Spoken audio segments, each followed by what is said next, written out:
everybody. My name is Paul Cyan, Realtor with HER Realtors, licensed in the state of Ohio and Kentucky. And today with me is John Jardine, appraiser. Hello, John. How are you today? Fine, doing great in this cold day, yes. Yeah, it's a very cold day. Mm-hmm. Glad you could make it out to the podcast. Great. Thanks for inviting me. So why don't we get started? And why don't you tell us about yourself and your appraisal career, how long you've been doing it? Sure. I've not been an appraiser all my life. I've only been an appraiser since officially as a licensed appraiser since 2005, but I've been appraising properties with the help of my mentor that trained me since late 2002. So I've been at it about 13, almost 14 years.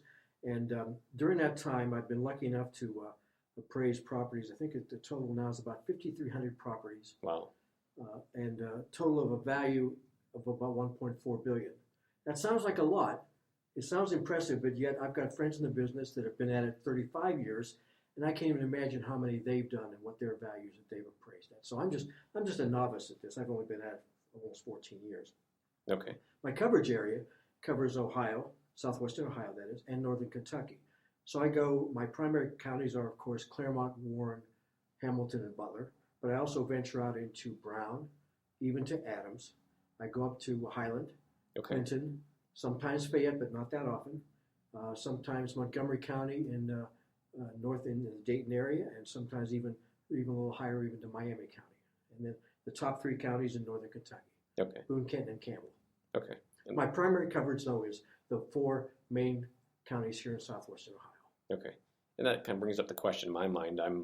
My license as a real estate agent, I have to have a separate license for Kentucky and for Ohio. Is that similar with appraisals? Same here. We have to be separately licensed in Kentucky and Ohio. Thank goodness we had to only take the one common test to get licensed in both. So there's a certain reciprocity going on between our two friendly states. Okay, yeah, that's the exact same thing too that happens with the real estate license. Mm-hmm. And I'm also a member of the MLSs for, of course, Cincinnati, Dayton, Northern Kentucky. Okay, wow. So what are the requirements to become appraiser? We talked a little bit about the tests for each state, but what are the general educational requirements? Well, that depends on where you start. If you're starting brand new, fresh, like I did, out of a different industry, you can start out as an appraiser assistant, which is the lowest level, and that requires you to file for a license, but it doesn't require you to have any experience to get that initial license. But you do have to be mentored by a trainer. Okay. You do have to take a certain amount of coursework, and that coursework totals somewhere in the neighborhood of about 90 hours just to get your coursework in to be able to get your license. Okay. Then you have to be trained by a trainer, a mentor, and that supervisor has to go out with you on all of your assignments for you to be able to get the field work necessary to take to the next step. You can remain a trainee all your life, but you'll be limited in what you can do because you'll always have to be supervised. Okay. Your assignments will always have to be signed by a supervisor, and in many cases you'll have to be in the company of your supervisor on a field assignment. Okay. Some lenders still allow you to do it, but there are a few left that allow you to do it on your own. Okay. So now let's get into what exactly is appraisal and why is it needed. Now, I will say, Paul, before that that was the initial license level, but I will tell you that the next one up is called the registered. The registered appraiser. Okay. And that is the next level up. More coursework, and then you have to get 2,000 field hours and take a 4 to 6 hour test, a grueling test. Okay. Then there's the level that I'm at. It's certified, and that's even more hours, more school work, and about the same kind of a test. Then if you want to become a general appraiser, to be able to do commercial work, buildings and malls and churches and all that, that's even more work. But I'm at the certified level. I can do single family, multifamily, up to and including 4 families, and the land work. Okay. There, now. So now I guess we can go Now we'll swing the next question. Sorry about that. No problem. What is an appraisal exactly, and why doesn't one need it? Well, an appraisal is a development of an opinion of value, a typical value on a property. In the cases, what we're dealing with today is we're dealing with real property. We're talking about homes on land, and in my case, it would be single-family homes or multifamily homes, and it's an opinion of value based on the day we inspect the property, and it's based on the market data we find in terms of comparable sales that are surrounding that property, that are similar in terms of size, square footage, age, and the key word is opinion of value. Okay. And in our cases, we're doing it primarily for securing a mortgage loan. Okay. And sometimes it could be done for insurance purposes. Insurance purposes, or you're contesting your real estate tax and you feel they're too high. Okay. Not necessarily too low, usually too high, and we come in and help in that respect too. And also, it can be for probate work, it can be for Medicaid work to get people moving on to the next phase of life, that they'll have to sell their house to be able to get to that next phase of life. So we do those also. Okay. And how exactly do you do an appraisal when you go out to a home? What are you looking for? What are you looking at? Well, it starts with getting the assignment from the lender. So we'll talk about a typical mortgage transaction. We get the assignment from the lender via an email, and you have to be on their approved appraiser list to begin with. You can't just be, a borrower can't just say, go ahead and do it for me, and I'm sure the lender will be okay. No, you have to be on their approved appraiser list. We get the order, and we schedule with the borrower or the purchaser or the listing agent if it's a purchase, and we go out and inspect the property. And normally, in almost every case, certainly on a purchase, we do an interior and exterior inspection, certainly. Some of them are drive-bys for refis, but those are few and far between. Okay. So we go out and inspect the property. We do an interior and exterior inspection. We look for the obvious condition issues. We look for improvements, and what we like to get from the borrower first or the listing agent first is the list of improvements that they've done over the last 15 years. Okay. So nowadays we have to look back 15 years from the date of inspection to look at what improvements they've made. We look at the major ones. We also record any things like maintenance replacement items, such as a new furnace, a new roof, new air conditioning unit. But we especially look for the major upgrades, the updates, kitchens, bathrooms, new additions, a finished basement that wasn't there before. Okay. Maybe a new garage that's a bigger garage. We look for those major things, record them, talk to the homeowner if they're there to get a good, clear understanding of what they've done. If not, we get with the listing agent to find out what's been done. Okay. So we do both interior and exterior inspections. Then from there, we take our information back. Of course, we have to take interior photos of all the rooms, both the living areas and the bathrooms. Okay. And we note any, what we'll call defects or problems that might need repair. That gets more important than FHA, which we'll talk about later.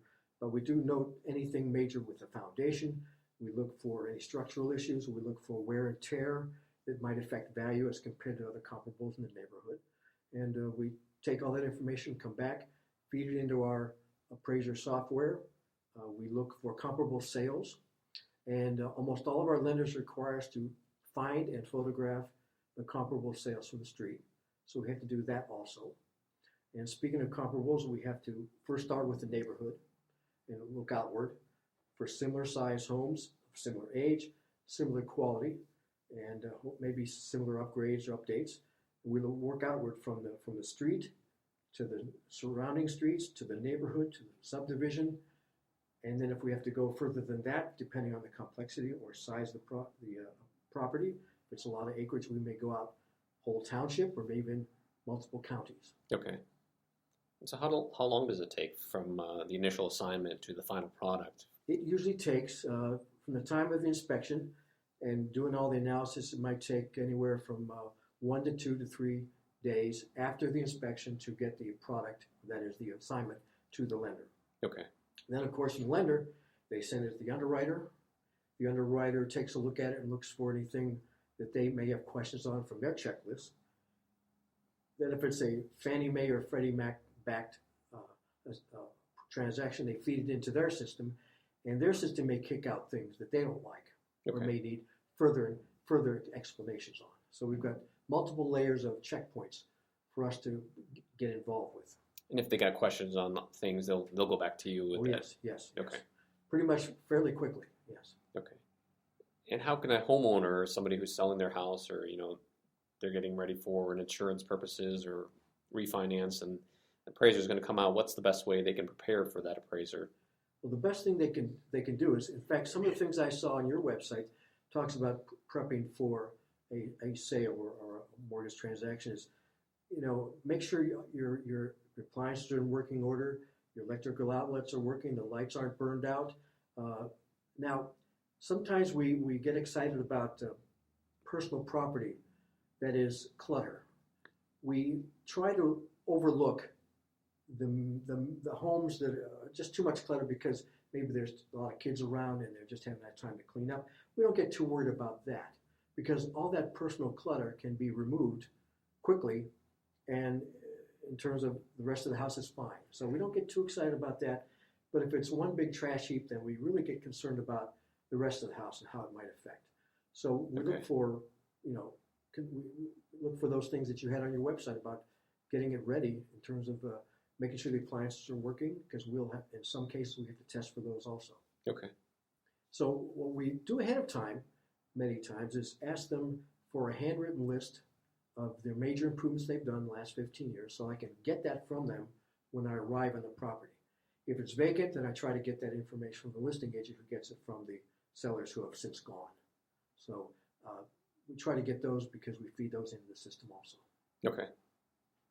So let's say there's a disagreement on the opinion of value. The homeowner disagrees or the bank disagrees. What's the process? Is there an appeal process for that? Yeah, yes, there is. It's not formal and set in concrete, but the way I understand it works, and I've been involved in a few, not very many, is that the homeowner has the right to say, something's not right. I think my house is, let's take a refi. I think my house is worth this based on what I know of my neighborhood. It is possible that we did not catch all the comparables that we should have. There may be a for sale by owner that we weren't aware of that would be a perfect comparable that's so close to theirs, and they know all about it. And if they give us the address and the phone number of that owner, and they'll be one to talk to us, we'll feed that in and we'll reconsider it. But it's called a reconsideration of value. And they have to ask the lender to do that. They can't ask us to do it. They have to have the lender ask us. Now, the lender can say, no, we don't think it's necessary. We think the appraiser's right, and our staff appraisers that reviewed it looked at it right, and we think it's okay. So there's a step by which they can say, I think it's okay. Or they say, you're right. We'll have the appraiser go back and take a look. Okay. So there is a process, yes. Okay. So that it's not a final decision. There's always a chance for. Okay. There is a chance, yes. Okay. We try to get it right the first time. That's good. We're not perfect because we are involved in the opinion business. Yes, it's true. It's an opinion of value, not an accurate. That's right. Okay. Let's talk about FHA, and I know there's a 203K mortgage. So right. Why don't you tell us a little bit about the FHA and that type of mortgage? The FHA transactions are for those borrowers who perhaps, as I understand it, may not have the highest credit score that's for a normal transaction, or they may not have as much money they can put down. So an FHA loan can be applicable if they have the right credit scores and a few other things involved in the loan side. So maybe instead of requiring 20% down, it might only require 5% down or 2% down. Yes. Maybe zero. I'm starting to see some 0% downs. So FHA allows a borrower that maybe on the ragged edge could qualify for an FHA loan. Then there's the FHA 203K loans. That involves if the borrower wants to be brave and heroic and take a house that's in pretty bad shape and believes that they can fix it up with the help of a contractor or maybe even themselves, but usually a contractor because there's a lot of work involved. And they're willing to spend that money and get the house up to the level of the rest of the neighborhood, and that's called a 203K, where the mortgage funds the improvements also at the same time. So, for example, let's just take an example of an $80,000 house, say out in Union Township. It's in pretty bad shape, but it's going to be a great house if someone wants to fix it up. So it may require a new furnace, a new roof. It may require all the walls to be patched up because there's fist marks in them. The floors may be totally torn up. The carpeting soiled from dogs and cats. The appliances are old and not working, or the copper plumbing's gone. The AC unit's gone on the outside. So now it's bought for $80,000 based on its condition, and may require, based on contractor estimates, maybe $20,000 to fix it up. So now, as an appraiser, we say, well, we have to look in the area, starting with the street and working outwards. We have to look at, say, okay, are there homes of that size, of that age, bracketing, and architecture, and future condition, they're going to bring it up to, are there homes that are greater than $80,000 could support the improvements. Maybe there won't be. Maybe they're over improving for the neighborhood, and that $20,000 won't cut it. But in most likely case, it probably will. So we appraise the house subject to the completion of all that work and look at values that might be somewhere in that 100,000, 110, 190, and see if there are homes out there in that marketing area. Okay, so you're kind of giving them a ballpark. Yep. Where it would get, We look at depending on the work. comparables that would fit the way it's going to be, not the way it is. Okay. All right. What additional work is involved when you're appraising a home for FHA? Well, nowadays there's even more work than it ever has been. In the past, FHA always requires us to do more work than a conventional loan.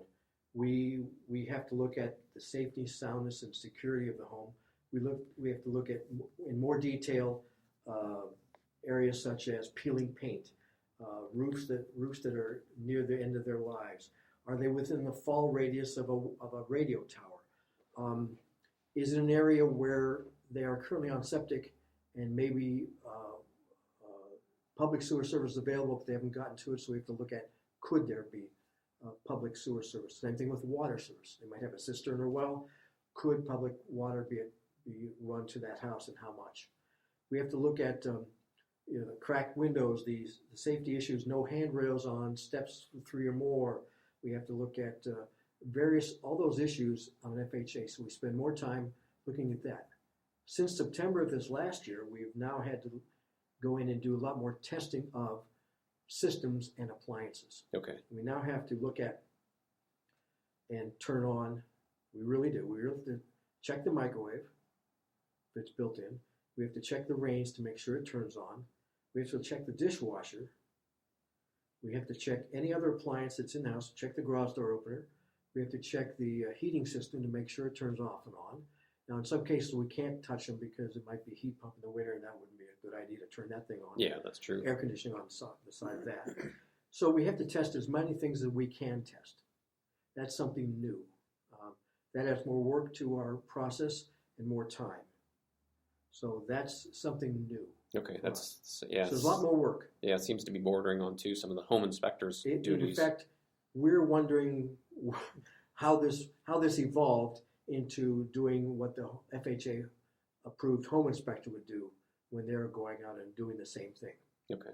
So we're starting to getting into their neighborhood, and we don't think we should have to, but that's what FHA wants us to do, so we have to do it if we want to keep doing FHA transactions. Yes, very true. So what sort of differences are there between FHA versus a Veterans Administration loan or conventional loans? Well, again, we might have talked about this a little bit earlier, but FHA and VA has different lending requirements in terms of credit scores and money down.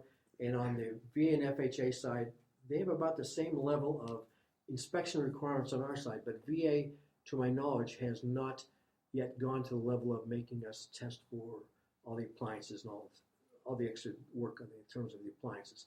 They haven't gone to that level yet that I know of. I'm not VA certified.